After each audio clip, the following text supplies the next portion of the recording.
Class 12th में मैंने पिछले क्लास में बताया था इशू ऑफ शेयर्स से रिलेटेड कैसे एंट्री करते हैं। और उसके बाद फिर मैंने एक और वीडियो बताया था वीडियो में कि फॉरफीचर ऑफ शेयर्स किस तरीके से करते हैं। तो मैंने डिटेल बताया है। अगर आपने उस वीडियो को नहीं देखा है तो फॉरफीटेड से रिलेटेड जो हमने बताया है पूरा रूल्स, उसको पहले पढ़िए, देखिए। और उसके बाद मैंने बताया था कि अगर फॉरफीटेड शेयर्स री इशू करते हैं तो उसका एंट्री किस तरीके से होगा। यहाँ मैंने एक एग्जांपल लिया है कि अगर कुछ शेयर्स को हमने फॉरफिट किया और ऐसे शेयर्स को फॉरफिट कर रहे हैं जिसको प्रीमियम पर इशू किया गया होगा। देखिए, इशू के भी 3 कंडीशंस होते हैं, issue at par, issue at premium और इशू एट डिस्काउंट। तो मैंने बताया है रूल्स में कि अगर प्रीमियम का अमाउंट मिल जाता है तो फिर प्रीमियम का एंट्री फॉरफीचर के टाइम नहीं करते हैं। और अगर अमाउंट नहीं मिलता है, मैंने पिछले जो वीडियो नंबर 1 है आपका फॉरफीचर से रिलेटेड, उसमें आप देखेंगे उसमें अमाउंट रिसीव्ड हो चुका है तो उसका कोई एंट्री नहीं होगा। यहाँ मैंने एक एग्जांपल लिया है, देखिए यहाँ पे पहले पढ़ लेते हैं। एल लिमिटेड फॉरफिटेड 470 शेयर्स, अब 470 शेयर फॉरफिट कर रही है, इक्विटी शेयर फॉरफिट कर रही है of ₹10 each, issued at premium of ₹5 पर शेयर। 10 रुपये का है, 5 रुपये प्रीमियम पर इसको इशू किया गया है। For non payment of allotment money of ₹8 including premium amount है यहाँ पे। अब जिसपे आपको अलॉटमेंट मनी का 8 रुपये नहीं मिला है, जिसमें 5 रुपये प्रीमियम का भी है, and the first and final call of ₹5 पर शेयर, और फर्स्ट एंड फाइनल कॉल का भी 5 रुपये आपको नहीं मिला है। इसमें से out of the 60 shares where री इशूड एट ₹14 पर शेयर, अब उसमें से 60 शेयर्स को हम री इशू कर रही है कंपनी, तो इससे रिलेटेड यहाँ पे जनरल एंट्री मांगा गया है।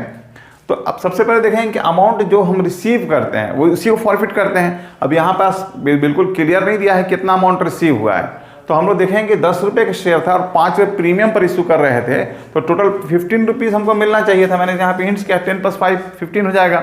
अब इसमें से देखिए नन पेमेंट कितना हुआ, तो अलॉटमेंट का 8 रुपये नहीं मिला है इंक्लूडिंग प्रीमियम, और उसमें से फर्स्ट एंड फाइनल का 5 नहीं मिला है, 8 5 13 नहीं मिला है, तो 2 रुपये मिल गया होगा। 15 का था, 13 नहीं मिला, तो 2 रुपये आपको एप्लीकेशन पर रिसीव हुआ होगा, ध्यान रखेंगे। अब देखिए एंट्री, जैसे कि हम लोग जानते हैं एंट्री क्या करते हैं, फॉरफिटर से रिलेटेड जो एंट्री होता है उसमें पहला एंट्री करते हैं हम लोग शेयर्स कैपिटल अकाउंट डेबिट। और अगर प्रीमियम पर इशू किया गया, मैंने पहले ही बताया कि अगर इशू प्रीमियम पर हुआ, अगर प्रीमियम का अमाउंट नहीं मिलता है तब हम लोग को शेयर सिक्योरिटी प्रीमियम रिजर्व को भी डेबिट करना पड़ता है। तो यहाँ पर आप चूंकि अमाउंट ऑफ प्रीमियम रिसीव नहीं हुआ है, इसलिए हम लोग सिक्योरिटीज प्रीमियम रिजर्व अकाउंट को भी डेबिट करेंगे। तो आप पहले एंट्री लिखिए, shares capital account debit, security premium reserve account debit, और जो अमाउंट मिल जाता है उसको हम लोग लिखते हैं शेयर्स फॉरफिटेड अकाउंट या शेयर फॉरफीचर अकाउंट। तो मैंने यहाँ लिखा है 2, अब इक्विटी शेयर है तो 2 इक्विटी शेयर फॉरफिटेड अकाउंट। और जो अमाउंट ड्यू किया और नहीं मिला, जैसे यहाँ अलॉटमेंट ड्यू किया नहीं मिला तो 2 शेयर अलॉटमेंट अकाउंट भी लिखना पड़ेगा। और आपने फर्स्ट एंड फाइनल कॉल भी ड्यू किया उसके बाद नहीं मिला है तो आप लिखेंगे 2 equity share first and final call. अब यहाँ पे आपका एंट्री हो गया। अब अमाउंट आपको फिल करना है। देखिए अमाउंट कोई भरने में आपको दिक्कत महसूस होता है तो कितने शेयर्स फॉरफिट किए गए, अब देखिए 470 शेयर्स आपने फॉरफिट किए हैं और 2 रुपये के हिसाब से आपको रिसीव हो चुका है। तो आप पहले एंट्री लिखेंगे यहाँ पर कितना अमाउंट मिला है, यहाँ पे तो 0 1 8 1 9, तो 940 रुपये हमको मिल चुका है। तो आप यहाँ पे लिख दीजिए। अब अलॉटमेंट का कितना ड्यू हुआ है, तो अलॉटमेंट का 8 रुपये ड्यू किया गया था और रिसीव नहीं हुआ है, तो आप यहाँ मल्टीप्लाई करेंगे 470 × 8 से। अब इसमें फर्स्ट एंड फाइनल का 5 रुपये के हिसाब से था, तो 470 × 5 कीजिएगा। अब मल्टीप्लाई करके लिख देना है यहाँ पे। अब यहाँ 0 हो जाएगा, 856, 5 हो जाएगा यहाँ पे, और 8 चौके 32 और 5 37 हो जाएगा यहाँ पे। इसके बाद आप देखेंगे इसको मल्टीप्लाई करेंगे 470 × 5, तो यहाँ हो जाएगा 500 हो जाएगा, 35 3 और 5 चौके 20 और 3 23 यहाँ पे हो जाएगा। और देखिए सिक्योरिटी प्रीमियम का 2 यहाँ पे था, कितना प्रीमियम का आपको नहीं मिला है 5, तो यहाँ पे 470 × 5 भी करना पड़ेगा, यहाँ 470 × 10 भी करना पड़ेगा, तो यहाँ पे 4700 हो जाएगा। और इसका हाफ कर दिया, मल्टीप्लाई कर दिएगा, 5 से मल्टीप्लाई भी किया हुआ था, 2350 रुपये यहाँ पे हो जाएगा। तो आप मल्टीप्लाई करके देखेंगे यहाँ पर डेबिट में आ गया 0, 5 हो गया, 7 3 10 1, 5 और 2 7। अब इधर का टोटल करके चेक कर लिएगा, 6 4 10 5 15 हाथ से 1 10 17 3 20 2 3 5 2 7, ये बराबर हो गया आपको। इसके बाद देखेंगे हम लोग, अब इसको री इशू करने का एंट्री करेंगे। तो री इशू में क्या करते हैं, bank account debit to equity share capital account, और प्रीमियम पर भी इशू किया है, चूंकि 10 रुपये का शेयर है और इसको आप दोबारा जब बेच रहे हैं तो 14 रुपये के हिसाब से आप अमाउंट मिल रहा है आपको, तो 4 रुपये प्रीमियम का हो जाएगा।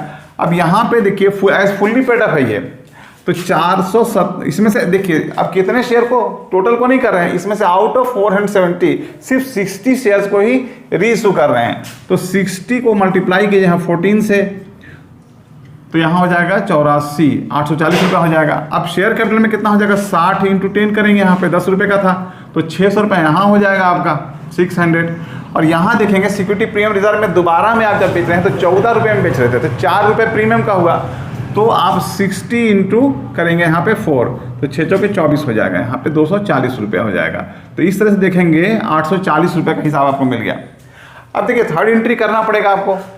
अगर आप यूज़ पूरा नहीं कर पाते हैं सिक्योरिटी प्रीमियम रिजर्व का, तो आपका बचा हुआ अमाउंट जो होता है फॉरफिटेड का, तो उसको कैपिटल रिजर्व में ट्रांसफ़र करना पड़ता है।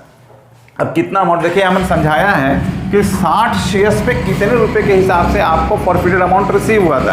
अब पूरा नहीं कर देंगे, डायरेक्ट मत कीजिएगा कहीं भी। फॉरफिटेड में 940 है, अब यहाँ पे आप कुछ यूज़ नहीं किए तो 940 ट्रांसफ़र नहीं होगा, उतने शेयर्स का होगा जितना आपने रीइशू किया। अगर सारे शेयर्स को हम रीइशू कर दिए होते तो डायरेक्ट 940 हम यहाँ पे फॉरफिटेड अमाउंट को यहाँ ट्रांसफर करते कैपिटल रिजर्व में, लेकिन यहाँ चूंकि सिर्फ 60 को किया गया तो 60 शेयर्स का ही निकालेंगे फॉरफिटेड अमाउंट। अब देखिए एक शेयर पे आपने कितना फॉरफिट किया, 2 रुपये, तो 60 का कितना हो जाएगा 60 × 2, अमाउंट फॉरफिटेड ऑन 60 शेयर 60 × 120।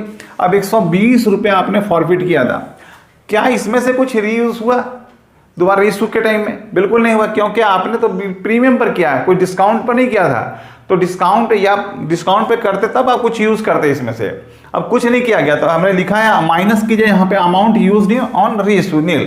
अब 120 बच गया तो 120 पूरा अमाउंट ट्रांसफर हो जाएगा कैपिटल रिजर्व में। तो आप यहाँ पे एक एंट्री करेंगे 120 का, 120 यहाँ पे। तो इस तरीके से आप इसका एंट्री करेंगे, अमाउंट फॉरफिट करने का, रीइशू करने का, और रीइशू के बाद जो बचा हुआ अमाउंट होता है उसको कैपिटल रिजर्व में ट्रांसफर करने का। ध्यान रखेंगे, मैं अपने पहले ही बताया कि अगर फॉरफिटर में ऐसे शेयर को फॉरफिट कर रहे हैं जिसको प्रीमियम पर इशू किया गया है, तो वहां ध्यान रखेंगे अमाउंट ऑफ प्रीमियम रिसीव हुआ है कि नहीं। अगर रिसीव नहीं हुआ है तो प्रीमियम को सिक्योरिटी प्रीमियम रिजर्व को यहाँ पे डेबिट करेंगे, और अगर मिल चुका होगा तो फिर ये एंट्री नहीं होता है। आप पिछले वीडियो को भी देख सकते हैं जिसे मैंने उस तरह का क्वेश्चन बताया था। और इसी में समझ लें अगर डिस्काउंट पे इशू होता है, ध्यान रखेंगे, तो देखिए डिस्काउंट वाला क्वेश्चन में भी ज़्यादा दिक्कत नहीं है, आप बना सकते हैं उसको, उसमें ज़्यादा दिक्कत नहीं होता है। डिस्काउंट ड्यू करते समय आप क्या करते हैं, डेबिट, तो आप क्रेडिट कर दिया फॉर फ्यूचर के टाइम डिस्काउंट का अमाउंट यहाँ क्रेडिट हो जाता है नीचे में, वो हमेशा होता ही होता है। अगर कोई ऐसा शेयर्स आपने इशू किया है जिसको डिस्काउंट पे इशू किया था ओरिजिनली और बाद में उसको फॉरफिट कर रहे हैं, तो फॉरफिचर के टाइम आप डिस्काउंट को क्रेडिट जरूर करेंगे। ओके, तो मैं फिर बोलता हूँ कि अगर आपको पसंद आया वीडियो तो सब्सक्राइब करें, इसको शेयर जरूर कीजिए अपने दोस्तों के बीच में, ताकि और लोगों को भी इसका फ़ायदा मिल सके। और कहीं प्रॉब्लम होता है आपको तो कमेंट जरूर कीजिए, उसमें फिर हम एक्सप्लेन करने की कोशिश करेंगे। ओके।